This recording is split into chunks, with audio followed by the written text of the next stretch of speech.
السلام علیکم ورحمۃ اللہ وبرکاتہ۔ اسی طرح کے مزید انبیٹیبل بیانات سننے کے لیے ہمارے چینل اسلامک سپیچ کو سبسکرائب کیجیے۔ آپ کا شکریہ۔ ایک دوسرے کو معاف کرنا، چونکہ ہمارا ملک تقسیم ہے بہت سے طبقات میں، مذہب کے نام پر بھی بے شمار طبقات ہیں اور نفرت سے بھرے ہوئے ہیں، سیاست کے نام پر بے شمار طبقات ہیں، نفرت سے بھرے ہوئے ہیں، قوم کے نام پر، زبان کے نام پر اور باہمی آپس کی رنجشوں کے نام پر، چھوٹی چھوٹی باتوں پر پورا پاکستان پھرا ہوں اور کئی دفعہ پھرا ہوں۔ ہمارے دل بہت زیادہ گند سے بھرے ہوئے ہیں، تو میں سب کے سامنے ہاتھ جوڑتا ہوں، بھائیو اپنے دلوں کو صاف کرو، سب کو معاف کرو۔ میں سب سے پہلے سارے سامعین سے معافی مانگتا ہوں کہ اگر میری وجہ سے کسی میرے بھائی بہن کا دل دکھا ہو، چونکہ بولنے والا نبی نہیں ہوتا، بولنے والا انسان ہوتا ہے، اور کبھی بھی نہیں ہو سکتا کہ وہ خطا نہ کرے، یہ ناممکن ہے، صرف وحی کی صفت ہے، خطا سے پاک ہے۔ باقی بڑی سے بڑی کتاب ہو لکھنے والے یا بولنے والے کی زبان ہو، اس سے خطا قبول نکلتا ہے، ہمیں اس کی اچھی تعویل کرنی چاہیے۔ بہرحال میری وجہ سے اگر کسی کا دل دکھا ہے تو چونکہ کل ہو سکتا ہے روزہ ہو جائے، ورنہ پرسوں کا تو انشاءاللہ یقینی ہے، تو مجھے آپ سب اللہ کے لیے معاف فرما دیں۔ میں نہیں چاہتا ہوں کہ میری وجہ سے میرے کسی مسلمان بھائی بہن کے دل میں کدورت ہو اور میں اس کا سبب بنوں، تو میں سب سے معافی مانگتا ہوں، ہاتھ جوڑ کے معافی مانگتا ہوں، اور آپ سے دعا کا طلبگار ہوں، چونکہ میں ہر وقت بولتا ہوں، میری بات اللہ تعالیٰ لوگوں تک پہنچاتا ہے، تو اس میں اونچ نیچ بھی ہو جاتی ہے، غلط بھی ہو جاتا ہے، صحیح بھی ہو جاتا ہے، تو اس لیے سب سے پہلے میں اپنی طرف سے معافی مانگتا ہوں، اور میں آپ سے کہتا ہوں سب کو معاف کر دیں۔ السلام علیکم ورحمۃ اللہ وبرکاتہ۔ بسم اللہ الرحمن الرحیم، والصلاة والسلام علی سیدنا و مولانا محمد وعلی آلہ واصحابہ اجمعین، اما بعد۔ میرے محترم بھائیوں، دوستوں، بہنوں، بچوں، بچیوں اور تمام امت مسلمہ اور خاص طور پر اہل پاکستان، ہم سب کے لیے مبارک موقع ہے کہ اللہ تعالیٰ ہمیں رمضان کے استقبال کے لیے اللہ نے ہمیں مہلت دی، ہم زندہ ہیں، اور اللہ کرے کہ رمضان سب کو نصیب ہو۔ رمضان ایک خاص مہینہ ہے جو اللہ کی رحمتوں کو لینے کا ہے۔ اللہ تعالیٰ کا عرش پہلے آسمان پر آ جاتا ہے، جہنم کے دروازے بند کر دیے جاتے ہیں، جنت کے دروازے کھول دیے جاتے ہیں۔ یہ پہلے کسی امت کے لیے نہیں تھا، ان کا روزہ مشقت والا تھا، افطاری سے افطاری۔ ہمارا روزہ اس کے مقابلے میں بہت آسان ہے، سحری بھی افطاری بھی۔ ان کی نماز تراویح نہیں تھی، ہماری نماز تراویح ہے قرآن سننے کے لیے، قرآن کو زندہ رکھنے کے لیے۔ تو اللہ تعالیٰ کی طرف سے اعلان ہوتا ہے، 24 گھنٹے دن رات یہ اعلان ہوتا ہے، حل من مستغفر فاغفر له، حل من تائب فاتوب علیہ، حل من سائل فاعطیہ۔ یہ 3 آوازیں 24 گھنٹے چلتی ہیں آسمانوں پر۔ کوئی ہے معافی مانگنے والا، میں اسے معاف کروں، کوئی ہے توبہ کرنے والا، میں اس کی توبہ کو قبول کروں، کوئی ہے مجھ سے مانگنے والا کہ میں اسے عطا کروں۔ اور پھر ایک فرشتہ اعلان کرتا ہے، یا باغ الخیر اقبل، اے نیکی کے چاہنے والے زور لگا، آگے بڑھا۔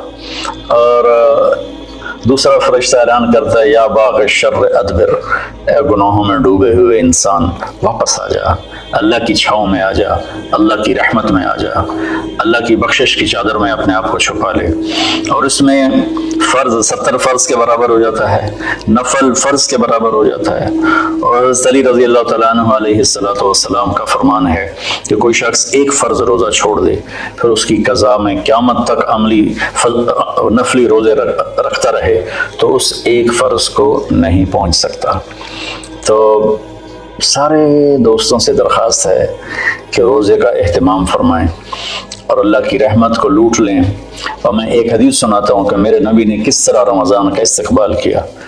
آپ ممبر پر تشریف لائے، خصوصی طور پر جمع کیا، یا جمعہ کا خطبہ تھا تو آپ خطبہ بیٹھ کے نہیں دیتے تھے، کھڑے ہو کے دیتے تھے، چونکہ آپ کا خطبہ مختصر ہوتا تھا۔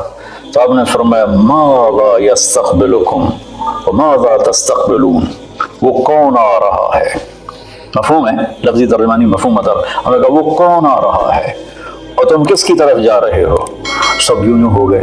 پھر آپ نے کہا ماذا یستقبلکم وماذا تستقبلون، وہ کون آ رہا ہے اور تم کس کی طرف جا رہے ہو؟ سارے صحابہ میں ہلچل مچ گئی. تیسری دفعہ ماذا یستقبلکم وماذا تستقبلون، وہ کون آ رہا ہے، کس کی طرف جا رہے ہو؟ سارے پیچھے مڑ مڑ کے دیکھیں، پیچھے تو کوئی بھی نہیں. تو حضرت عمر رضی اللہ تعالیٰ عنہ کھڑے ہوئے علیہ الصلوۃ والسلام. انہوں نے فرمایا یا رسول اللہ اوحی نزل، یا رسول اللہ کوئی وحی آئی ہے؟ آپ نے فرمایا لا، کن نہیں. عدو حضر، اللہ نے آپ کو آنکھ دی ہے دیکھنے والی، تو کیا کوئی دشمن مدینے کی طرف آ رہا ہے اور آپ نے دیکھ لیا ہے اور ہم پر حملہ کرنے آ رہا ہے، ہم تیاری کریں؟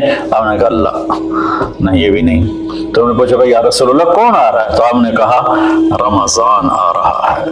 سبحان اللہ، کیا خوبصورت انداز تھا متوجہ کرنے کا، عظمت بٹھانے کا، حیبت بٹھانے کا، کہ رمضان آ رہا ہے. پھر آپ نے اس کے فضائل سنائے کہ اس میں جنت کے دروازے کھل جاتے ہیں، جہنم کے دروازے بند ہو جاتے ہیں، اور جنت کی حوریں اللہ سے دعا کرتی ہیں یا اللہ اس رمضان میں اپنے نیک بندوں میں ہمارے شوہر ہمارے لیے منتخب فرما اور ان کے ذریعے ہماری آنکھیں ٹھنڈی فرما. اور جہنم کے سارے دروازے بند ہو جاتے ہیں، شیطان قید ہو جاتا ہے. اور یہ رمضان کا مطلب ہے جلنا، رمض یرمز، جلنا. سارے مہینوں کے نام عربوں نے رکھے، محرم، صفر، ربیع الاول، ربیع الثانی سے لے کر آخر تک. رمضان کا نام اللہ نے قرآن میں لکھا، شہر رمضان الذی انزل فیہ القرآن، کہ یہ عرشوں پر اس مہینے کا نام تھا وہ رمضان. تو اس مہینے کے نام اور روزے میں کیا مطابقت ہے، ان میں جوڑ کیا ہے کہ رمضان جل جانا. اس میں جب کوئی روزہ رکھنے والا، روزہ رکھنے والی جب روزے رکھتا جاتا ہے تو اس کے گناہ پچھلے سال کے جلتے جاتے ہیں، جلتے جاتے ہیں، جلتے جاتے ہیں، یہاں تک اللہ جیسے لوہے کو صاف کیا جاتا ہے آگ سے، اور دھاتوں کو صاف کیا جاتا ہے آگ سے، اور ظاہری میل کو صاف کیا جاتا ہے پانی سے. تو پورے سال میں جو گندگیاں ہمارے اندر گھس جاتی ہیں، کبھی حسد، کبھی بغض، کبھی کینہ، کبھی کچھ، تو اللہ تعالیٰ اس کو اندر سے کھینچ کے باہر نکال کے صاف کر دیتا ہے. اور عید کی رات کہتا ہے کہ فرشتوں سے جن مزدوروں نے مزدوری پوری کر دی ہو تو اس کا کیا، اس کے ساتھ کیا ہونا چاہیے؟ تو سب نے عرض کیا اس کو مزدوری ملنی چاہیے. تو پھر اللہ تعالیٰ فرماتے ہیں تم گواہ رہو، میرے بندوں نے دن میں روزہ رکھا، رات کو قیام کیا اور میرا قرآن سنا، میں اس مزدوری کے بدلے ان کے سارے گناہ معاف کرتا ہوں.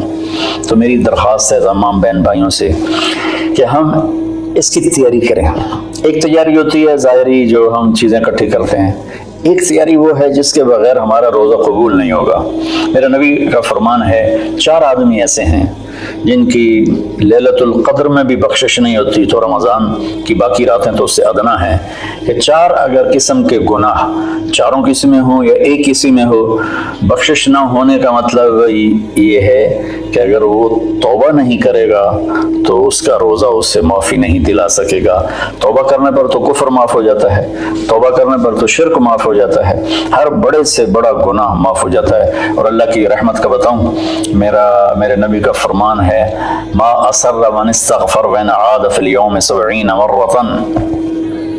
چند دن پہلے ایک نوجوان نے مجھے فون کیا، مولانا بڑی توبہ کرتا ہوں پھر گناہ ہو جاتا ہے، 10-15 دن سے اوپر نہیں گزرتا پھر گناہ ہو جاتا ہے، پھر توبہ کرتا ہوں تو یہ توبہ کا مذاق ہے، میری بخشش نہیں ہوگی. دوڑ رونے لگا ٹیلی فون پر.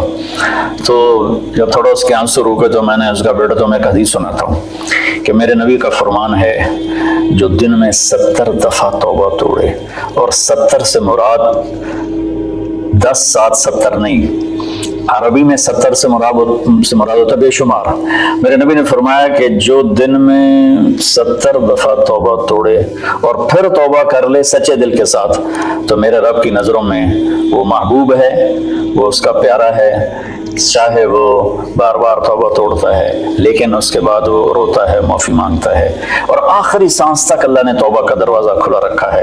باب التوبۃ مفتوح ما لم یغرغر، جب تک گلے کا گھنگرو بند نہیں ہوتا اس وقت تک اللہ تعالیٰ بندے کی توبہ کے لیے دروازہ کھول کے بیٹھا ہوتا ہے. موت نظر آنے لگے پھر کہے یا اللہ میری توبہ، تو وہ قبول نہیں ہے. لیکن اس سے 1 منٹ پہلے اسے پتہ نہ ہو اور وہ توبہ کر لے تو اللہ اس کی توبہ معاف کرتا ہے.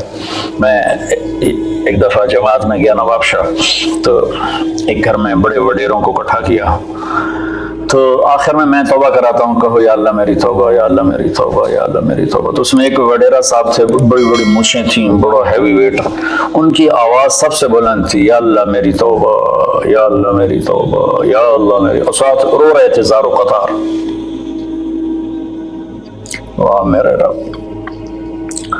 یہ بیان تھا ظہر سے پہلے، وہ گھر گئے ہیں اور رات کو ان کو ہارٹ اٹیک ہوا اور ان کا انتقال ہو گیا۔ ساری زندگی نافرمانی میں تھی۔ مجھے لوگوں نے بتایا کہ وہ بڑے کوئی اچھا زندگی کا رخ نہیں تھا، لیکن میں یقین سے کہتا ہوں کہ اس دن کی ان کی توبہ نے ان کو اللہ کی بارگاہ میں محبوب بنا دیا، مقرب بنا دیا۔ تو میں صرف 4 باتیں ہیں میرے بھائی بہنوں۔ ایک ہے مدمن خمر، جو مستقل شرابی ہو اور شراب کا عادی ہو، اس کی رمضان کے روزے سے بخشش نہیں ہوتی۔ عاقل لوالدیہ، جو والدین کو پرزے کر دے۔ والدین کا اونچا بول کبھی کبھی بولا جاتا ہے، کبھی بدتمیزی ہو جاتی ہے، اس کو نافرمانی نہیں کہتے۔ جو اپنے والدین کے دل کے ٹکڑے آنکھ پھاڑنے کو کہتے ہیں، یہاں اللہ تعالیٰ نے، اللہ کے نبی نے نافرمانی کا لفظ استعمال نہیں کیا، بلکہ حقوق کا مطلب کسی چیز کو پھاڑ کے پرزے کر دینا۔ تو جو ماں باپ کو اتنا زخمی کرے کہ ان کی آہیں نکلیں، ان کے آنسو نکلیں، اس کی بھی بخشش نہیں ہوگی۔ تیسرا، جو قاطع الرحم، جو رشتہ داروں سے لڑتا رہتا ہو، کسی سے نہ بنا کے رکھے، نہ بھائی سے، نہ بہنوں سے، نہ چاچے سے، نہ مامے سے، ماں اور باپ کی طرف سے جتنے رشتے ہیں وہ رشتے ذوی الارحام کہلاتے ہیں۔ جو ان رشتوں کو توڑتا ہے اور ان سے لڑتا بھڑتا ہے، اپنے آپ کو سپیریئر سمجھتا ہے، یہ سب گند ہے، یہ سب ایسے ہیں، ایک اس کی بخشش نہیں ہوتی۔ اور چوتھا ہے المشاحن، جو دل میں کسی کے لیے بغض پالتا ہو، نفرت رکھتا ہو، حسد رکھتا ہو۔ المشاحن کا لفظ ان ساری چیزوں پر ہے۔ تو میرے بھائی بہنوں، اس میں جو چیز سب سے زیادہ عام ہے نا، وہ آخری ہے۔ ہر آدمی شرابی نہیں ہے، اللہ کا فضل ہے، کروڑوں مسلمانوں نے کبھی شراب کو دیکھا بھی نہیں ہے۔ ہر آدمی ماں باپ کا نافرمان نہیں ہے، ہر آدمی اپنے رشتہ داروں سے لڑا ہوا نہیں ہے، لیکن ہر آدمی اپنے دل میں کسی نہ کسی کا بغض پالے بیٹھا ہے، کسی نہ کسی کی نفرت لیے بیٹھا ہے، کسی نہ کسی کا حسد لیے بیٹھا ہے، کسی پر غصہ لیے بیٹھا ہے۔ یہ چونکہ انسان کی فطرت ہے کہ وہ منفی چیزوں کی طرف جلدی جاتا ہے، نیگیٹیوٹی کی طرف ایسے جاتا ہے جیسے پانی اوپر سے نیچے، اور پازیٹیو چیزوں کی طرف جانا مشکل ہوتا ہے جیسے نیچے سے اوپر جانا، تو اس میں پھر آدمی پھسل جاتا ہے۔ ایک اس ہمارے سوشل میڈیا نے اس طرح نفرت پھیلا دی ہے، جھوٹی باتیں کر کے، جھوٹے عنوان لگا کر۔ تو میری گزارش ہے سارے بہن بھائیوں سے، ہم رمضان کی تیاری کریں۔ کیا تیاری کریں؟ ہم اللہ نہ کرے کوئی شرابی ہو، کوئی ہے تو اللہ کے واسطے توبہ کر لے۔ اللہ نہ کرے کہ کوئی ماں باپ کا نافرمان ہو، ہیں بہت سے ہیں، کوئی ہیں تو وہ توبہ کر لیں۔ اللہ نہ کرے کوئی رشتہ داروں سے لڑتا رہتا ہو، کوئی ہے تو وہ توبہ کر لیں۔ میرا رب نہ کرے کہ ہمارے دلوں میں میل ہو، ہم اپنی میل کو صاف کر لیں۔ میرے نبی نے فرمایا کہ اے میرے بیٹے انس، میری ایک عظیم الشان سنت ہے، میں شارٹ کٹ کر کے بتا رہا ہوں، اگر تو اس پر قابو پا گیا تو جنت میں میرا ساتھی بن جائے گا، اور وہ یہ ہے کہ اس دل کو پوری دنیا کے انسانوں کے کھوٹ سے پاک کر دے۔ لیس فی قلبک غش لأحد فافعل۔ تو اس آخری مضمون پر میں گزارش کرتا ہوں، اپنی بات بھی ختم کرتا ہوں، کہ ہم ایک دوسرے کو معاف کریں۔ چونکہ ہمارا ملک تقسیم ہے بہت سے طبقات میں، مذہب کے نام پر بھی بے شمار طبقات ہیں اور نفرت سے بھرے ہوئے ہیں، سیاست کے نام پر بے شمار طبقات ہیں، نفرت سے بھرے ہوئے ہیں، قوم کے نام پر، زبان کے نام پر، اور باہمی آپس کی رنجشوں کے نام پر، چھوٹی چھوٹی باتوں پر پورا پاکستان پھرا ہوں اور کئی دفعہ پھرا ہوں۔ ہمارے دل بہت زیادہ گند سے بھرے ہوئے ہیں۔ تو میں سب کے سامنے ہاتھ جوڑتا ہوں، بھائیو اپنے دلوں کو صاف کرو، سب کو معاف کرو۔ میں سب سے پہلے سارے سامعین سے معافی مانگتا ہوں کہ اگر میری وجہ سے کسی میرے بھائی بہن کا دل دکھا ہو، چونکہ بولنے والا نبی نہیں ہوتا، بولنے والا انسان ہوتا ہے، اور کبھی بھی نہیں ہو سکتا کہ وہ خطا نہ کرے، یہ ناممکن ہے۔ صرف وہی کی صفت ہے، خطا سے پاک ہے۔ باقی بڑی سے بڑی